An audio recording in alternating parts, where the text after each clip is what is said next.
अभी आपने बदले की राजनीति से जिस तरह से आपने हमारे देश के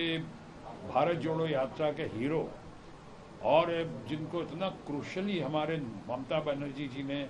जो बंगाल की टाइग्रेस भी हैं और real leader of the masses हैं, उन्होंने कितना क्रूशियल सपोर्ट किया इंडिया को, राहुल गांधी को, कितना बढ़िया उनको गाइडेंस दिया, मार्गदर्शन दिया। इन लोगों के सारे सपोर्ट के बावजूद बौखलाई हुई सत्ता ने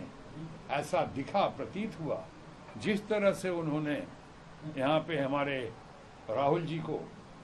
जिस तरह से आनन फानन में 24 घंटे के अंदर में निकाल भी दिया, सदस्यता भी कैंसिल कर दी, मकान भी खाली करवा दिया।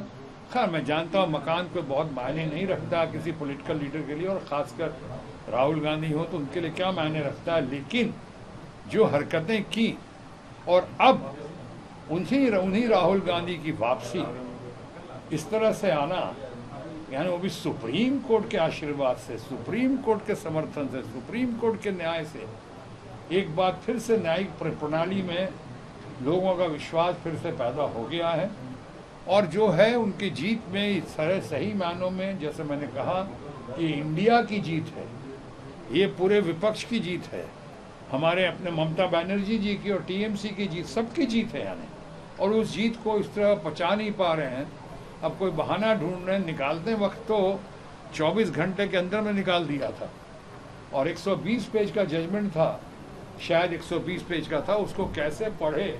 कब पढ़ा, कब अनुवाद किया, और सीधे आनंद फानंद में राहुल गांधी जी को निकाल दिया था, हमारे विपक्ष के नेता को। मैं विपक्ष की हैसियत से बात कर रहा हूँ, मैं कोई पर्सनल साइड नहीं ले रहा हूँ, मैं विपक्ष के इंडिया का मजबूत मेंबर होने के नाते मैं सपोर्ट कर रहा हूँ, को निकाल दिया। तो आज सुप्रीम कोर्ट ने इतने मान सम्मान के साथ पूरा स्टे दे दिया है, यहाँ तक कहा है कि अगर इतना मैक्सिमम सज़ा क्यों दी गई राहुल गांधी को, वो उनको समझ में नहीं आया सुप्रीम कोर्ट को। और यहाँ तक कहा उन्होंने कि अगर एक दिन की भी सज़ा कम दी जाती तो आज इनकी सदस्यता कैंसिल नहीं होती, और वायनाड के लोग जिन्होंने जिताया इनको इतने बहुत बहुमत से, उनके साथ अन्याय नहीं होता, ये कहा है। तो अब ये जो है आने वाले चंद रोज मुझे लगता है कि और तमाशा, और उनकी तरफ सत्ताधारियों की तरफ से तमाशा होगा, इधर से तो काफ़ी हंगामा, जोश और ऊर्जा दिखाई पड़ेगी आपको पार्लियामेंट में। ये बात और है, मैं अपनी बात कंक्लूड कर रहा हूँ कि ये बात और है कि जिस तरह से माननीय, सम्मानीय, आदरणीय हमारे मित्र भारत के प्रधानमंत्री और उनके लोगों ने जिस तरह से पार्लियामेंट नहीं चलने दिया, बहाना ढूंढ के और विपक्ष के ऊपर मथते हुए मत कर, उसी तरह से मुझे लगता है कि आने वाले दिनों में अविश्वास प्रस्ताव जो है वो किया तो गया है, वो भी आखिरी दिनों में। कुछ पता नहीं कि प्रधानमंत्री आएंगे नहीं आएंगे, जवाब देंगे नहीं जवाब देंगे, और कहाँ तक जवाब देंगे। जैसे पिछली बार इतना मुद्दा उठाया था राहुल गांधी और विपक्ष ने, वो सेठ के लिए, किसी धन्ना सेठ के लिए,